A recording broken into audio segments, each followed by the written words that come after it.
Benvinguts i benvingudes un dia més aquí a l'espai de La Por com a camí. Com sempre tenim persones molt interessants per conversar sobre el nostre món emocional i avui ens acompanya en Bernat Castany. Bernat, bon dia, què tal, com estàs? Bon dia, molt bé. Moltes gràcies per ser aquí. Us presento el doctor Bernat Castany, que és doctor en Filologia Hispànica per la Universitat de Barcelona i també doctor en Estudis Culturals per la Universitat Georgetown de Washington.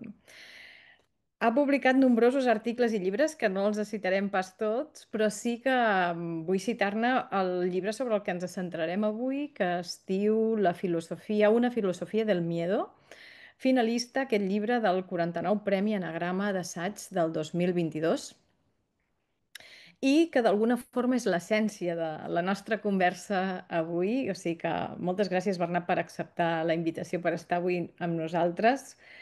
I m'agradaria això, aturar-me una miqueta a parlar sobre la por i els seus efectes que té a nivell personal i social. Però d'entrada m'ha sorprès que un filòleg i també un filòsof, encara que el filòsof en parleu molt del món emocional, no? Des de la vostra perspectiva, però essencialment, què porta un filòleg i un filòsof a escriure aquest llibre? Què és el que et motiva?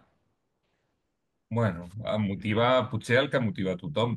Tothom estem treballats per la por. La por és un dels sentiments més habituals i també més necessaris, no? En la vida. I llavors, doncs, tot i que cadascú té una morfologia particular de les seves pors, uns tenen pors a les alçades, altres tenen por a parlar en públic, però bé, no hi ha ningú que se salvi, no? Doncs bé, jo des de les meves pors particulars doncs, vaig pensar que era un tema interessant. També a les meves classes doncs, parlava molt d'un autor argentí, que és Jorge Luis Borges, pel qual doncs, el tema de la por és fonamental, perquè ell té una espècie de trauma infantil, juvenil, que li fa sentir-se un covard tota la vida. I bona part de la seva obra és un intent d'expiació d'aquest sentiment de covardia. I llavors, explicant Borges, va sortir en diferents cops el tema de la por. Després també dono classes de Renaixement i en l'època del Renaixement doncs els humanistes varen lluitar molt contra el que és la indústria de la por que els homes d'església d'aquella època doncs, van infligir a aquesta societat. I sempre hi havia la por a l'infern, la por al dimoni, la por a la dona, la por a les bruixes, la por a l'heretge. I llavors, clar, els humanistes van intentar superar aquesta por i crear una cultura més confiada, més alegre. I llavors van utilitzar doncs, molts recursos, els recursos com el de l'humor, per burlar-se no? D'aquestes fantasies post-mortem, o el tema, també van utilitzar molt el relativisme, l'escepticisme, doncs, bueno, potser no hi ha res, no ho sabem, per què torturar-nos per una cosa que no sabem, etc. Llavors, bueno, és un conjunt de diversos factors, no? Uns personals i després uns altres més professionals relacionats sobretot amb la història de la literatura. Molt interessant i a més que no ho hem comentat, que tu ets professor de la Universitat de Barcelona, no? Sobre Sí. els temes dels que ets especialista i per tant doncs, el propi estudi, no? Representa també una inspiració. Penso que és un acte de coratge ja parlar sobre una emoció doncs, que és veritat que forma part tant de la nostra vida i que la necessitem tant, però que alhora doncs, ens porta tants mals de caps, per dir-ho d'alguna manera, i no tothom té el coratge de posar-ho per escrit. Des del teu punt de vista i des del que tu has estudiat, Bernat, com defineixes la por? Com la podríem definir? Bueno, és... A veure si sóc capaç de fer 5 cèntims. Jo diria que la por és una sensació o una emoció que forma part d'un sistema molt complex del qual formen part altres sensacions i sentiments, com l'alegria, la tristesa, el plaer, el desig, no?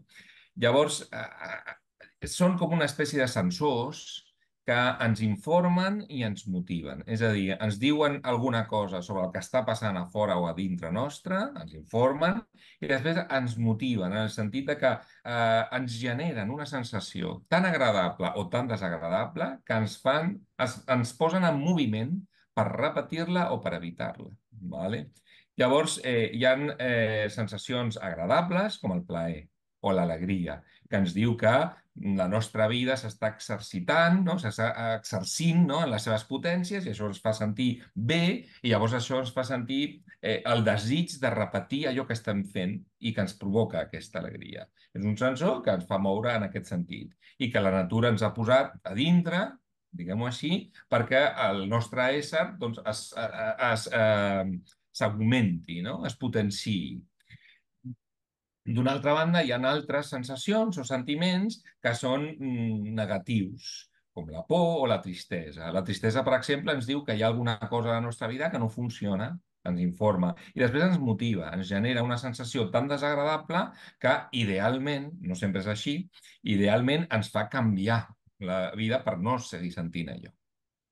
La por seria també això, un sistema d'informació i de motivació. Ens informa que hi ha un perill al nostre voltant, ja sigui físic, ja sigui espiritual, bueno, i després ens genera una sensació tan desagradable que ens fa pot fer alguna cosa al respecte. Ja pot ser fugir, ja pot ser enfrontar-se, ja pot ser sometre's, ja pot ser fer-se el mort. Bueno, hi ha tota una varietat, no? Aquestes són les quatre bàsiques que fan els animals i les nostres són bàsicament les mateixes, una mica més desenvolupades, no? Però bàsicament les mateixes. I llavors, des d'aquest punt de vista, la por forma part d'aquest sistema que és molt important i que és plenament adaptatiu. Ens ajuda a sobreviure i a potenciar-nos.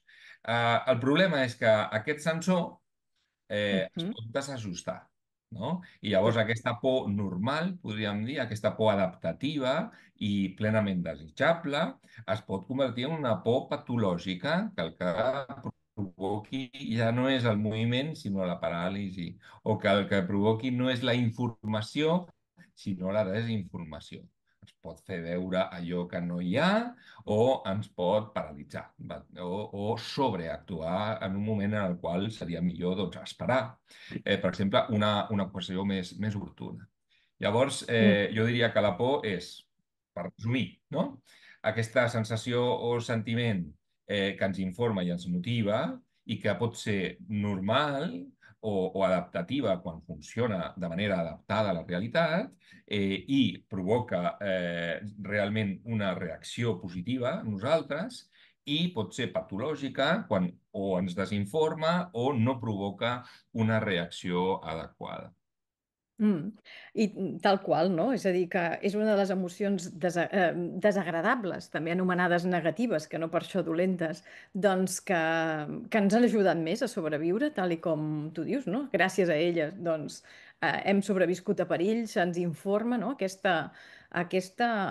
tenir en compte de com aquestes emocions negatives o desagradables ens informen, ens poden ajudar, ens són útils i ens fan falta, perquè és veritat que, i en podem parlar també, no? De com a vegades evitem aquestes emocions que ens generen malestar, que òbviament doncs, no és que les vulguem sentir, però que formen part de la nostra vida i que a vegades el que hem fet és evitar o intentar evitar sentir-les o fingir-les fins i tot, quan no té per què ser negativa en si, a no ser que, com tu deies, en el cas de la por, doncs quan aquesta por és extrema o d'alguna forma ens domina, pot arribar a incapacitar-nos i paralitzar.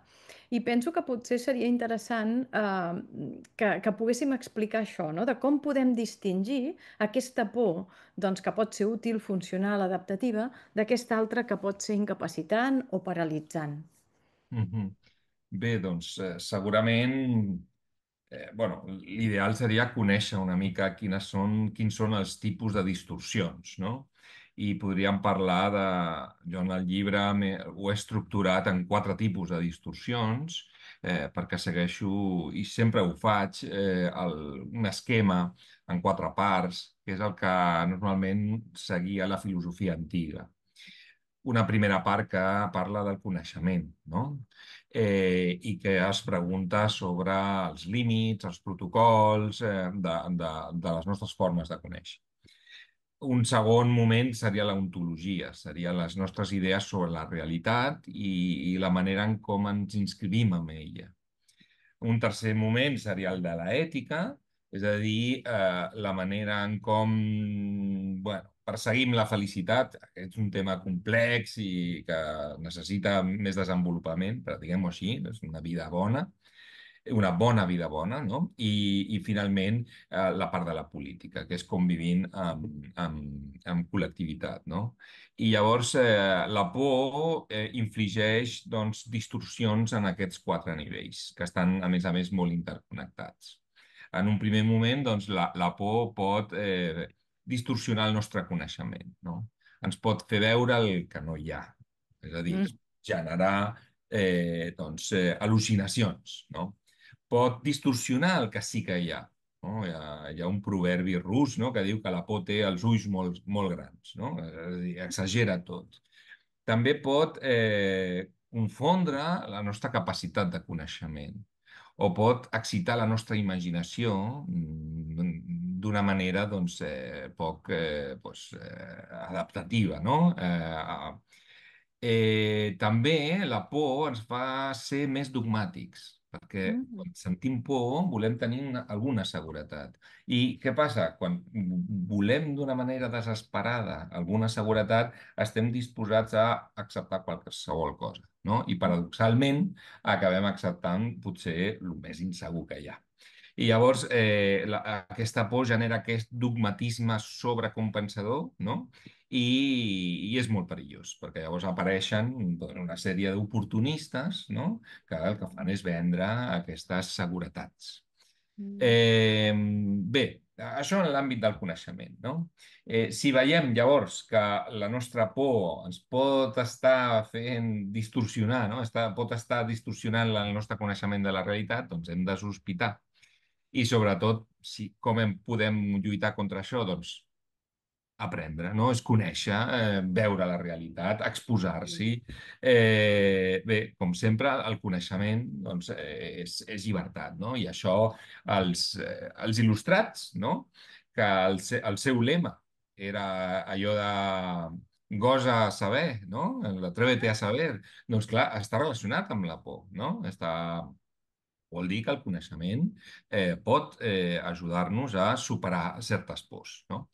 Per exemple, ens pot ajudar a refutar supersticions, ens pot ajudar a refutar, no sé, idees fantasioses, el pathos apocalíptic que estem sentint avui en dia, etc. Bé, això pel que fa al coneixement. Pel que fa a la ontologia, la por també distorsiona la nostra visió o idea de la realitat. Per exemple, Mm. ens pot fer sentir que la realitat és totalment hostil, no? I que Mm. no hi ha un lloc segur on puguem estar.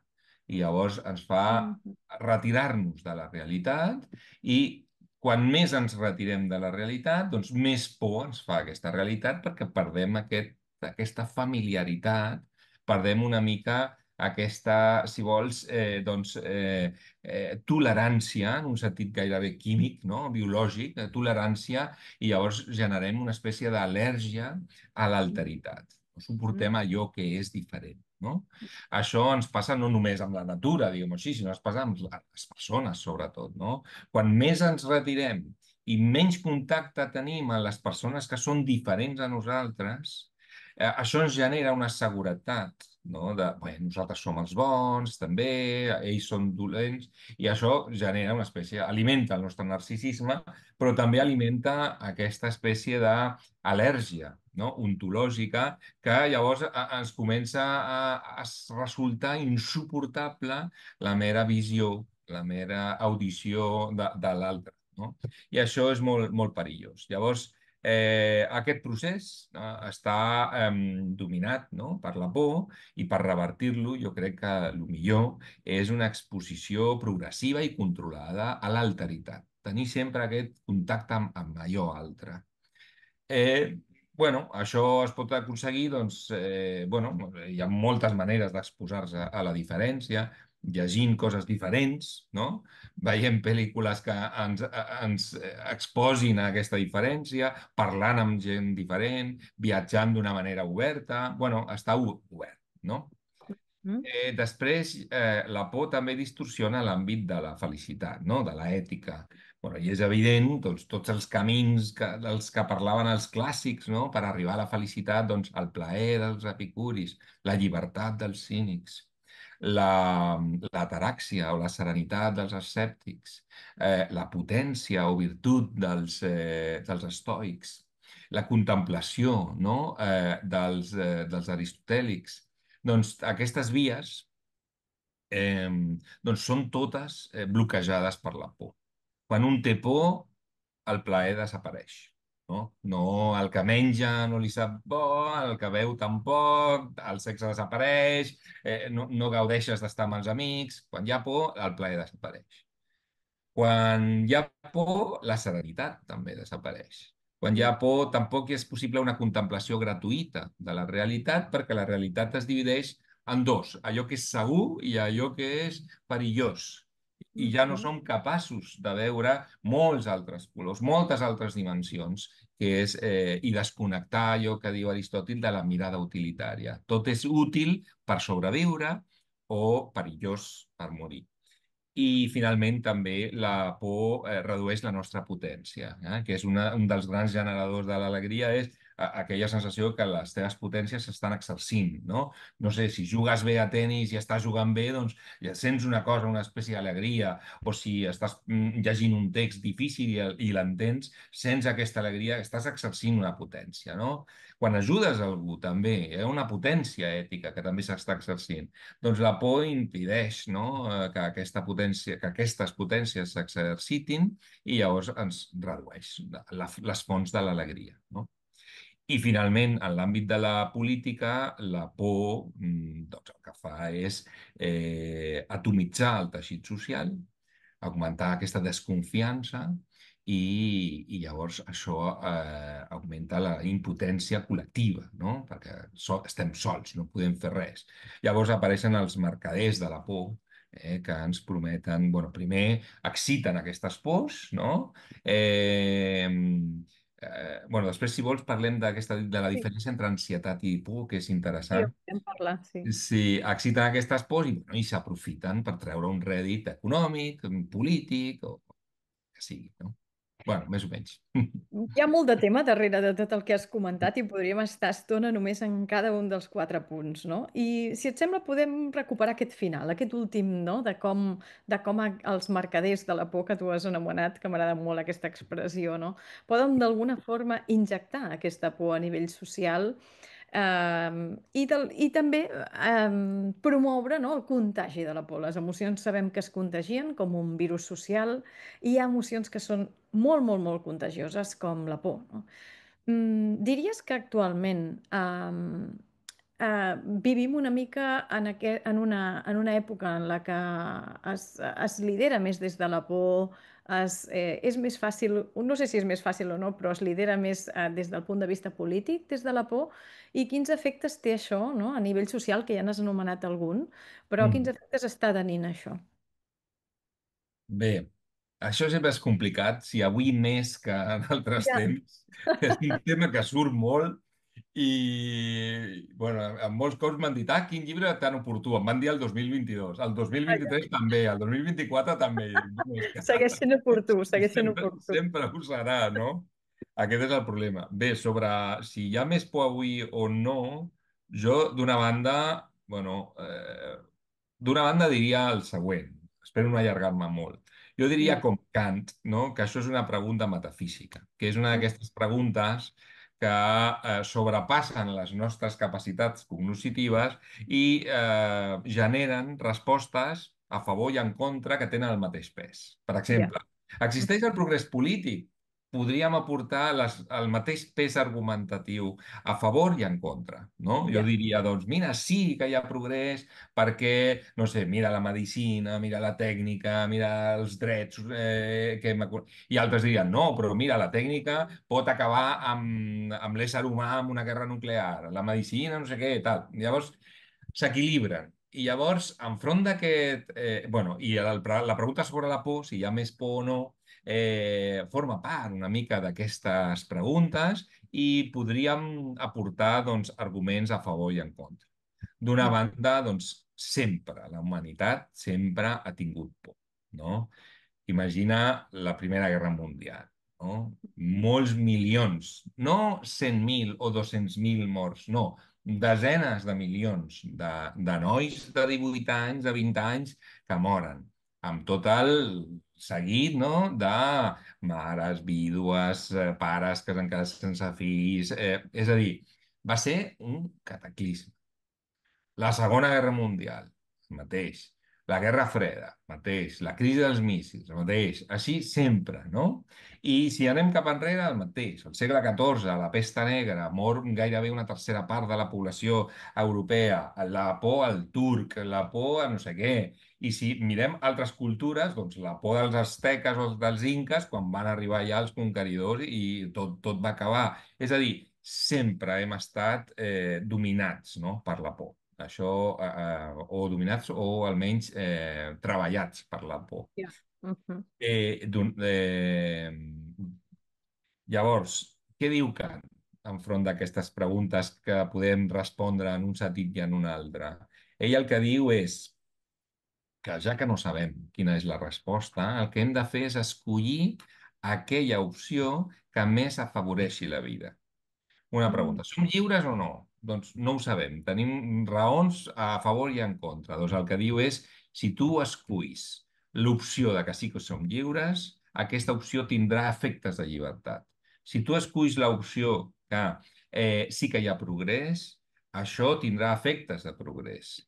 I de la mateixa manera, si tu esculls, jo crec, l'opció de que sempre hem tingut por, doncs ja no pensaràs que estem a la fi del món, que davant la fi del món, i que Ja. això que no hi ha res a fer, sinó que Mhm. hem de fer el que sempre hem fet.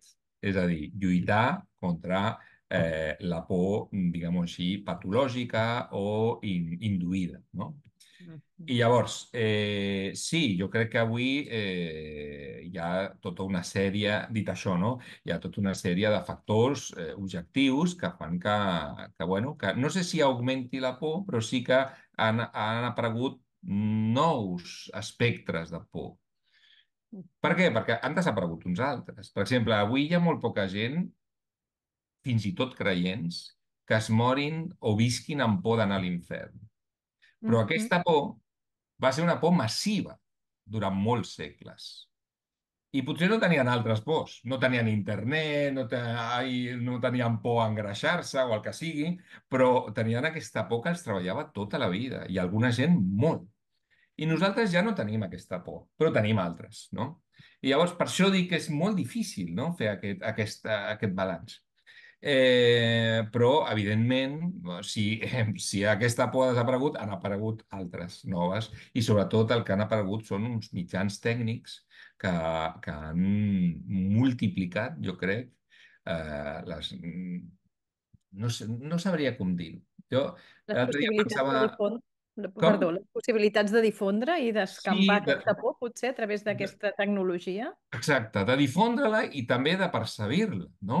Ja. Perquè de vegades penso, recordo, si tu agafes una formiga, no?, i amb uns alambres molt finets li allargues les seves antenes i fas que les seves Mm. antenes tinguin 5 centímetres, aquesta formiga quedaria paralitzada, perquè aquestes antenes li diuen on estan les coses i estaria tocant tot i sentiria que ho té tot massa a prop i quedaria Ja, totalment paralitzada. Jo crec que ens passa una mica el mateix als ja. mitjans, que tenen una vessant magnífica, no?, perquè ens permet informar-nos, però és com si ens haguessin augmentat massa els sentits i llavors tenim aquesta, no només quantitat, sinó qualitat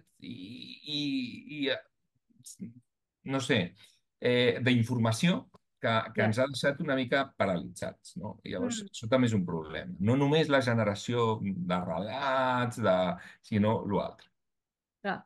Ara pensava en el que comentàvem, no? De com és difícil, per no dir impossible, ser feliç des de la por, no? Com la por impossibilita aquest sentiment de benestar, de plaer, de serenitat, de calma, del que vulguem dir, no? Com d'alguna forma també ens incapacita cap a aquest benestar que perseguim tant en aquesta societat. I ara, quan t'escoltava amb aquest exemple, amb aquesta comparació amb la formiga, amb aquestes superantenes, no? Que la fan percebre tant, i penso que és un gran exemple per parlar de com ens podem sentir nosaltres en aquest món amb tantíssima informació que ens arriba per tantes bandes i per tant com d'alguna forma ens aclapara, també des del punt de vista emocional. I pensava com és important el prendre consciència, no? El donar-nos compte precisament de que ens estan a vegades aclaparant emocionalment a través dels mitjans de la tecnologia i que nosaltres no tantes vegades tenim eines per poder-ho gestionar. Per tant, ho dic això perquè és veritat que és la nostra responsabilitat prendre consciència de com ens sentim i fer alguna cosa per gestionar-ho, però també penso que des dels lideratges i des de doncs, persones que estan al capdavant, no? En aquest cas, doncs, si parlem de governs o si parlem de també entitats, no? De mitjans de comunicació importants, com és essencial que també prenguin consciència de l'impacte que tenen sobre les vides humanes, no? Des del punt de vista emocional, per ajudar-nos precisament a sentir-nos amb més benestar tots plegats, perquè a vegades ja no depèn d'un mateix, que també depèn del que t'estan transmetent els altres. I llavors, la pregunta que anava a fer ara és, bueno, què és el que podem fer, no? Des del teu punt de vista, davant d'aquestes circumstàncies a nivell personal i a nivell social, com a antídot de la por, no? Com per ajudar-nos a conviure, ja no diria a lluitar o superar, perquè no seria la paraula, però segurament a conviure amb aquest sentiment de por. Bé, bueno, això és una pregunta complicada, no? Però, bueno, jo crec que a nivell individual, doncs, eh, podem primer intentar augmentar el nostre coneixement de la realitat. El que no vol dir només informar-se, no? Sinó moltes altres coses. Per exemple, una sobreinformació presentista, no? Que només s'ocupi del present, de l'actualitat, pot ser contraproduent. Un pot saber tot el que està passant al món i això generar-li una ansietat enorme.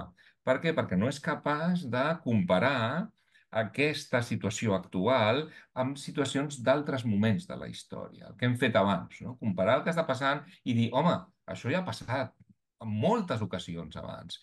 I hi havia gent que feia això, que s'aprofitava aquesta situació i generava aquesta por i en treia un rèdit. I hi havia altra gent que intentava doncs, lluitar contra això. Llavors, tenim tot un arxiu d'actuacions a favor i en contra de la por que històricament és molt ric, no? I llavors, quan dic que conèixer-la és no només informar-se, sinó també llegir història, parlar amb la gent, és a dir, Ja. un coneixement molt ampli del que és la realitat, no? També jo crec que és important doncs, obrir-se, no? Al món, a la varietat del món i acceptar una mica les seves característiques bàsiques. A mi Mm. m'agrada dir que li tenim més por a la realitat que als fantasmes. Normalment pensem que són fantasmes, els dimonis, els que ens fan por, però en veritat és la realitat la que ens fa por. Per què? Perquè la realitat és imperfecta, és impura, és variada, és infinita, és incognoscible, és canviant i sobretot la nostra realitat és mortal, no? I llavors tot això ens fa molta por i vivim mirant cap a una altra banda. I llavors imaginem, somiem, fantasegem amb mons o amb vides que no estiguin travessades per aquestes característiques. I jo crec que una manera de superar la por també és mirar de cara a la realitat i dir, mira, doncs sí, la realitat és així, és impura, és canviant, és mortal, és incognoscible, no? I jo crec que amb aquesta mirada també llavors ens lliurem d'aquestes fantasies, de que tant de bo no canviessin les coses. No, les Ja. coses han de canviar, perquè Mm. el canvi, i el canvi vol dir que nosaltres també hem de marxar, no? El Ja. canvi no és un error de la realitat, és una part consubstancial de la realitat que, a més, la el podem veure, ja sé que hi ha moments en què és molt difícil veure-ho així, però ho podem veure com una part no només consubstancial, com un mal necessari, sinó també com una part meravellosa de la realitat. És a dir, sense l'amor no hi hauria vida. Ja. És a dir, s'acabaria la vida. Sense hivern no hi hauria, no? Primavera, etc. Forma part d'allò. I el mateix amb tota la resta. Hi ha molta varietat, això abans no era així, no? Bueno, però és que el món és així, sempre ha estat així, és molt Ja. divers i de vegades incòmode, però hem de ser tolerants en el sentit gairebé biològic de ser tolerants el que és intolerant a la lactosa, però és intolerant, diguem-ho així, a elements externs a la realitat. L'al·lèrgia és una sobreinterpretació de les amenaces, de les falses, bueno, de realitats que no són amenaces per nosaltres, però el nostre cor les interpreta així. Doncs la por és una mica així, interpreta elements que no són realment amenaces com amenaces i això ens fa sobreinterpretar. Llavors crec que quan més ens obrim, cada dia doncs, una mica més de contacte. Emerson deia, obliga't a fer cada dia una cosa que et doni por, no? Doncs jo diria que també obligat a fer també una cosa que et doni fàstic, o a mirar una cosa que et doni fàstic o que resulti desagradable, perquè això també forma part d'aquest treball, no?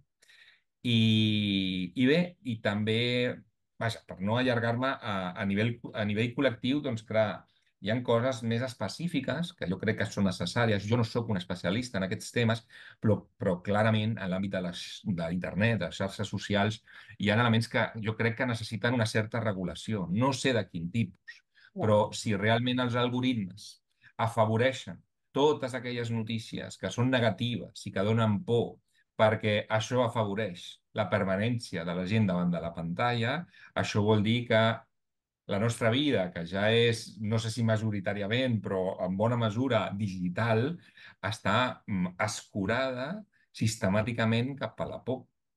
I Mhm. això, d'alguna manera, s'ha de controlar. Jo crec que no sé com, perquè no ho sé. Jo sé que això és molt complicat, hi ha qüestions de llibertat d'expressió, etc, però això s'hauria de controlar. No Mm. pot ser que només domini bueno, el lucre, generant, no, de forma massiva i sistemàtica aquest pànic col·lectiu. No? Però bueno, aquests són problemes més complicats. Aquí tenim doncs un altre, no? Com un altre camí, un altre meló, per dir-ho d'alguna manera, per Sí. explorar, perquè seria enorme, però absolutament, absolutament interessant d'aproximar-nos i de parlar-ne. A mi, mentre t'escoltava, doncs em venien moltes idees al cap, no? De com, doncs això, aquesta por alimenta aquesta ira i moltes vegades aquest odi cap a l'altre, perquè ens separa de l'altre, el fet de tenir por de l'altre, de sentir-me amenaçat a nivell social genera aquesta distància i fins i tot, no, em pot generar, doncs, pot arribar a activar aquesta ràbia o odi cap a l'altre i, i sentint-te i escoltant-te, no, de dir, bueno, doncs el canvi hi és perquè la vida és canvi i al final és així. I totes aquestes idees que tu deixaves anar, um, em venia al cap doncs, com és d'important d'aprendre a acceptar, no? Acceptar el que sí és. I l'acceptació és una emoció molt interessant perquè al final vivim en una societat on també ens frustrem molt perquè les coses no són com ens agradaria o com voldríem i aprendre a acceptar el que sí és i el que és tal qual ens ajuda també moltes vegades a calmar-nos i assumir una mica més, bueno, a viure amb més benestar. També pensava en com pot ser interessant cultivar, per exemple, la confiança, no?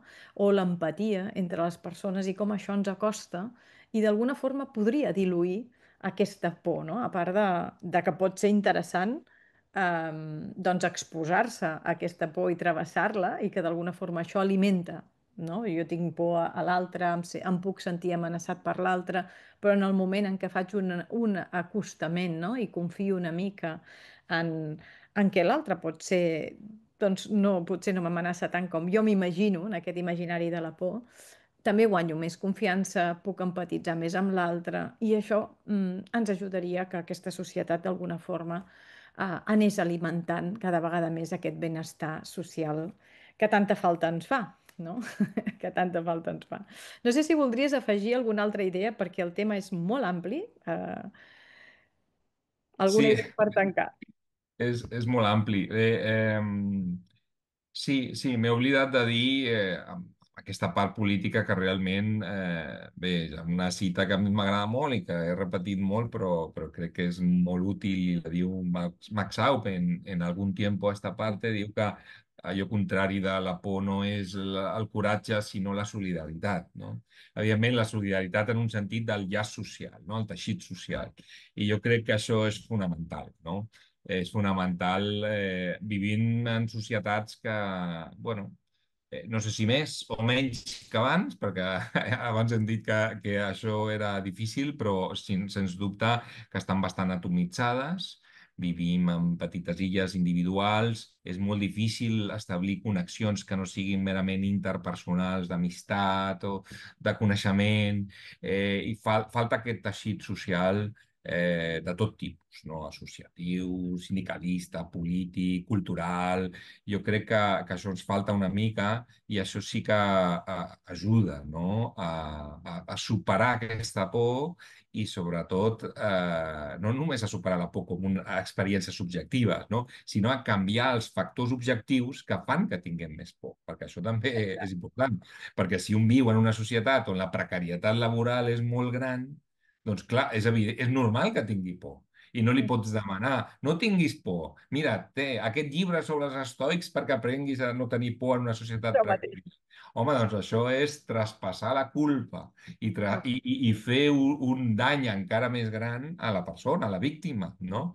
El que hem de fer és, bueno, intenta, no, aguantar, però mentre canviem els factors socials que generen aquesta por. Jo crec que els dos elements són molt importants, no? I no hem d'oblidar l'altre perquè si no la filosofia es converteix com l'autoajuda en una excusa per despolititzar, per atomitzar, i també per paralitzar i augmentar la culpa de les veritables víctimes. Fantàstic, no? Per acabar, penso amb aquesta nova idea. És veritat, absolutament d'acord, aquesta responsabilitat afectiva, aquesta responsabilitat sobre la pròpia emocionalitat no és només individual, sinó que també és col·lectiva i sobretot no? Ser molt conscients de no tan sols les emocions que sentim, sinó les que fem sentir a les persones que tenim al nostre voltant i les que estem d'alguna forma promovent a nivell social, perquè això és una responsabilitat de tots i totes. Moltes gràcies, Bernat, per ser aquí, per aportar-nos tantes idees, tants coneixements interessants. A tu, Esther. Bon dia. Bon dia a tots i totes, també moltes gràcies per ser aquí un dia més. Tornarem amb més entrevistes tan interessants com la d'avui. Que vagi molt bé. Gràcies. Adéu.